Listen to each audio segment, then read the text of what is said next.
Unlike Paper Mario: The Thousand Year Door's Pit of 100 Trials, which is clearly intended to be a post-game dungeon, Super Paper Mario's Pit of 100 Trials are a little more ambiguous as to when you're intended to complete them. And yes, I'm talking in plurals here because there are 2 separate Pit of 100 Trials dungeons to tackle in this game, and although they can be tedious, the rewards you get from beating them are actually pretty solid. Each floor spawns with a predetermined set of enemies, but there is a random chance for any of them to hold the key to move on to the next floor.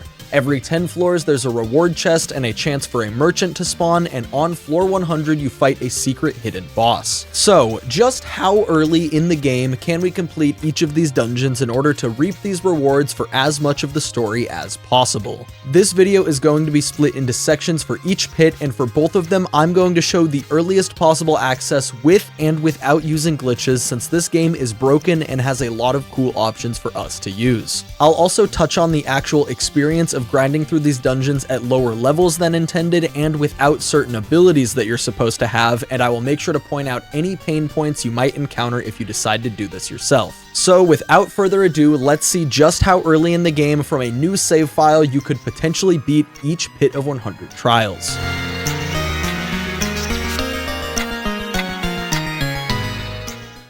Out of the 2 pits, this is the one that leaves me the most confused on when the developers actually intended for the player to complete it. On the one hand, there's enemies from every chapter all the way through Bleck's Castle, as well as even stronger pit-exclusive enemies. On the other hand, though, the earliest that you can access this dungeon without glitches is during Chapter 2-1, which is quite early in the game. The reason that it's specifically during 2-1 is because you unlock Boomer, whose exploding ability is needed to access the Flipside Pit through either of the 2 available routes. Route 1 is the simpler one. All you have to do is go down through these elevators in Flipside until you're face to face with the enclosed pipe to the pit. There's a blue switch on top that needs to be pressed in order to open the way, and you can do this super easily by placing Boomer, swapping to Thoreau, picking up Boomer, and throwing him up to the blue switch before he blows up. Route 2 can be done a couple different ways. Using Boomer allows you to break these orange bricks on this pipe in the Flipside outskirts, and from there you can navigate to this room. The intended method is to use Tippy to reveal each of these blocks one by one, but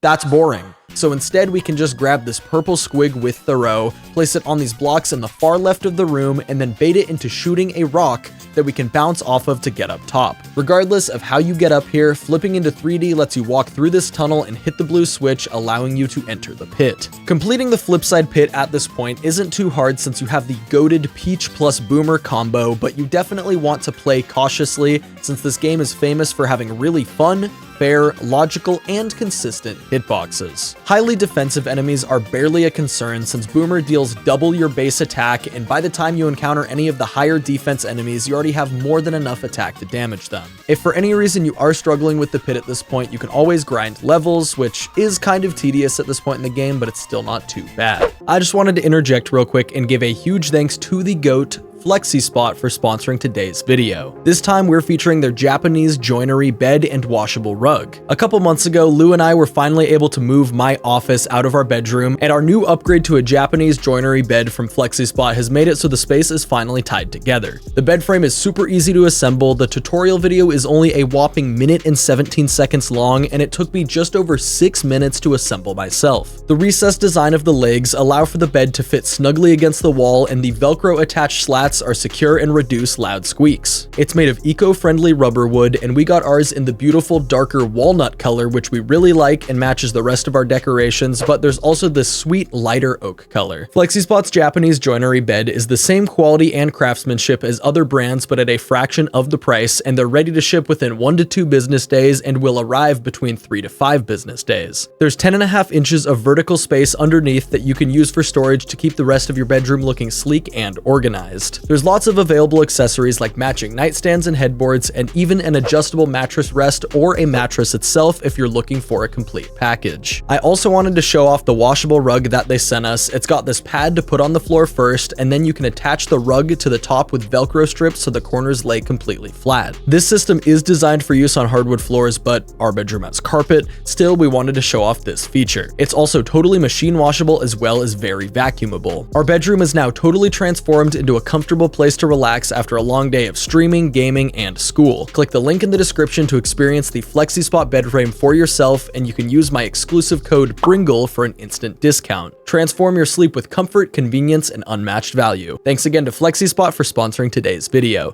But instead of focusing on this boring intended gameplay, let's start breaking the game. If unlocking Boomer is the latest requirement we need to get into the pit, can we skip him? Short answer, yes. Long answer, yes. Through the Flipside outskirts route, there are multiple ways to bypass these orange bricks without using Boomer. The first one I learned uses a crouch clip, lining up Mario roughly here with the background, crouching and just barely tapping 2 to get a tiny jump will let you clip into the corner of the bricks and enter the pipe. This method isn't the easiest, but you can try it over and over very quickly, so you should be able to get it within a few minutes or so. The second method that I learned is so stupidly easy that anybody can do it on like the first or second try. Just walk next to the pipe in 3D, jump into the nearest pit with Mario, and then when you respawn, the camera will flip back to 2D automatically and respawn you on the pipe.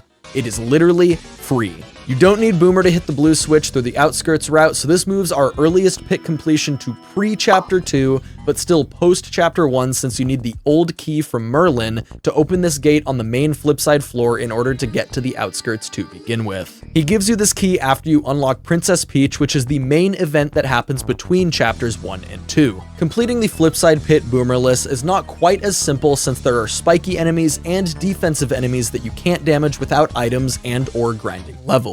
There are also a handful of enemies that are only weak to fiery attacks like Boomer, so they need special workarounds as well. And fortunately for, well, me mainly, but also you guys, the legwork to solve all these problems has already been put in by the Super Paper Mario speedrunning community, since many variations of the Flipside and Flopside Pit 100 trials have been labbed out by top-level speedrunners. This community is insanely thorough and welcoming when it comes to providing resources for new players, so if you're interested in running the game in general, or even just learning these strategies for doing the pit without Boomer yourself, I'm going to point you towards the resources channel in the Super Paper Mario speedrunning Discord, which I will have linked in the description. This Flipside Pit early spreadsheet has more information, tips, and strats than I could reasonably fit into this video, including specific item routing and glitch explanations, but I will go ahead and give you the highlights if you're just here to see the cool shit. The main tricks that I want to show off make use of a failsafe that Super Paper Mario's pits have to prevent the player from getting stuck, and that's the mechanic where if an enemy despawns,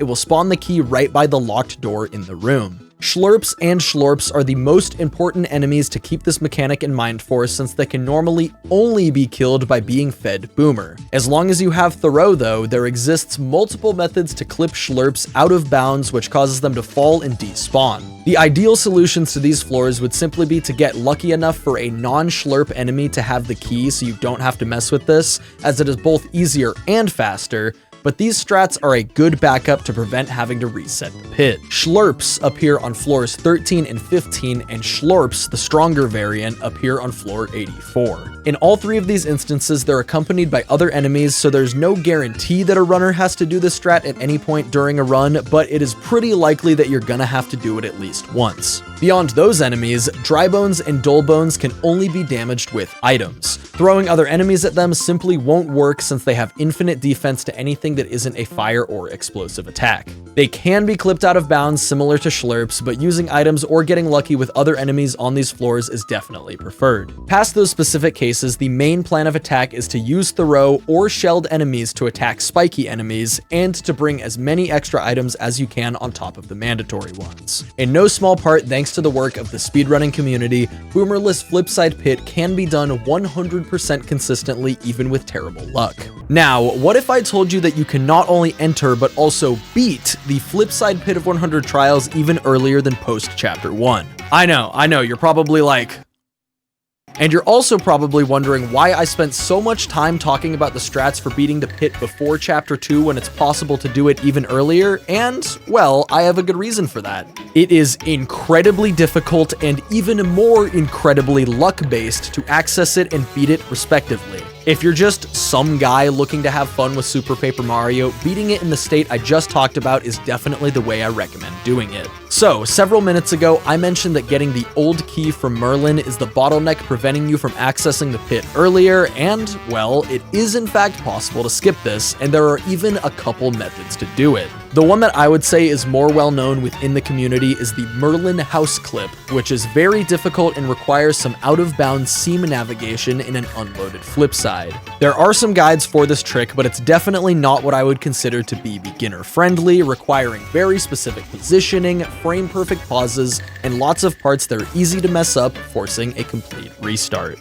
The other method that is more commonly used in early game pre-boomer pit speedruns involves flipping into 3D in a specific position off the edge of Flipside Tower, clipping through the floor, and then landing on this save block to reach the same out-of-bounds seam that you're able to reach with Merlin house clip. Once again, I cannot emphasize enough that this is not easy, given the fact that the very best players of this game in the entire world have trouble getting it within the first couple attempts. So, keeping in mind that all this method requires is the ability to flip into 3D, that moves the earliest possible access to the Flipside Pit to during Chapter 1-1, since that's where you unlock the flip ability. After getting past the gate, we can use the methods described before to get to the pit, although we are forced to use Tippy to reveal the blocks since we don't even have Thoreau at this point. And when all of these steps are said and done, you're able to take on the Flipside Pit with just Mario and Tippy and no other pixels or characters. Completion without pixels introduces many new instances of required items and even more instances of required luck. Without Thoreau or the rest of the lovable pixel cast in this game, there are no known ways to clip enemies out of bounds, so using the despawn failsafe is no longer an option.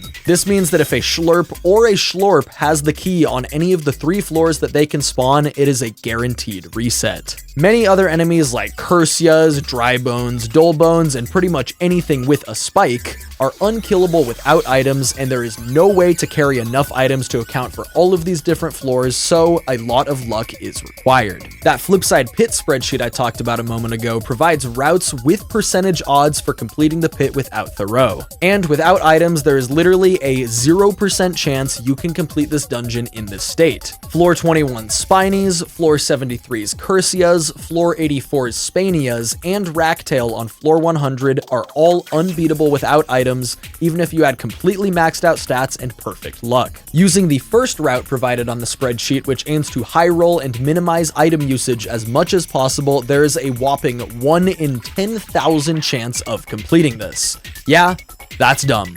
Like, really, really dumb. The second route provided on the spreadsheet is 10 times more likely to work, but that still puts it at only a 1 in 1,000 chance to complete a run that takes over an hour. If you take away the speedrunning element and you're not trying to get the fastest possible time, then grinding for more items and levels can mitigate this luck, but Pixelless Pit is still such a crapshoot that I can't necessarily recommend attempting it at all unless you're actually insane. Out of everyone in the very talented SPM speedrun community, only one person has a time on speedrun.com, and that would be Save the Sea Sponges. They've actually submitted times for this run twice, but they are the only person to do so on this leaderboard. So that officially marks the earliest possible access and completion for the Flipside Pit of 100 trials as during Chapter 1-1, which is even earlier than the developers could have ever intended. The only other thing I want to highlight about this particular challenge before we move on to the Flopside Pit is Racktail himself. Defeating Racktail is fairly standard if you have Thoreau. All you gotta do is chuck his rackles at his big antenna several times for 3 cycles, and then he will die and you'll unlock the run button pixel. But what do you do if you made it here without any pixels like we just established to be possible? Well, to begin with, you are going to need a minimum of 2 fire bursts. With raw Mario and no pixels, there's no way to damage the antenna besides items. Since fire bursts hit several times per use, 2 of them is enough to defeat his first phase. From there, unless you have more fire bursts, you're gonna have to pull off this.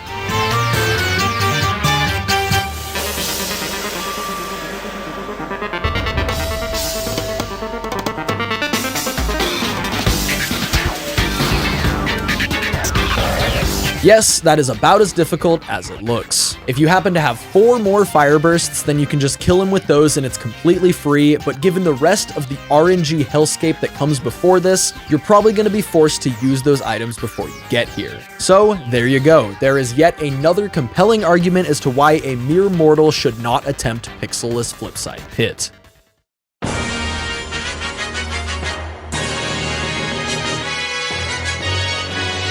Alright, now those of you that check the playhead as you watch the video, I know you guys are out there, I do it sometimes too. You might have noticed that the Flopside Pit chapter is substantially shorter than the Flipside Pit chapter, and this is because early access to the Flopside Pit is not nearly as impressive or interesting as early access to the Flipside Pit. There are currently no known ways to get to Flopside earlier than Chapter 4-2, which is where you unlock Fleep, but this doesn't mean that we can access the Flopside Pit just yet. The elevator to the basement floor that has the pit is disabled at this point in the story, and the only way further down is through this pipe that is blocked by a giant cube that can only be broken by Cudge. Cudge is unlocked in Chapter 5-2, so this means that the earliest we can possibly get to the Flopside Pit is immediately after unlocking Cudge, but still before completing 5-2 itself. It is possible, and very easy might I add, to clip into this giant block, but unfortunately the pipe does not exist inside the block and it only spawns once you break the block.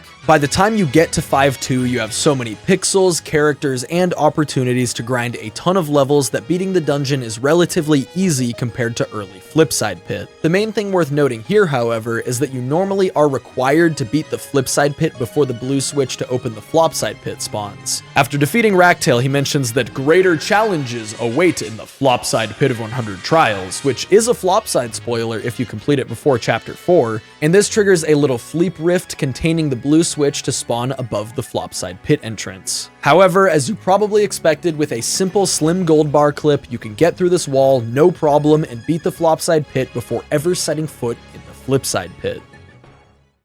And so that is my roundabout explanation for all the different Pit of 100 Trials speedrun categories for Super Paper Mario. That's not really what this video started as, but that's what it ended up turning into, and honestly, I got no complaints. I think it was a lot of fun to dive into, and I hope you guys enjoyed watching it. Thank you guys so much for watching this video. Huge thanks to every Bringle member on this channel for continuing to support me. It really means a ton, and I appreciate you guys a lot. If you want to help grow my channel and the YouTube algorithm, make sure you like, comment, subscribe, etc., etc. That's how that stuff goes. But most importantly, take care of yourselves and have a fantastic rest of your day.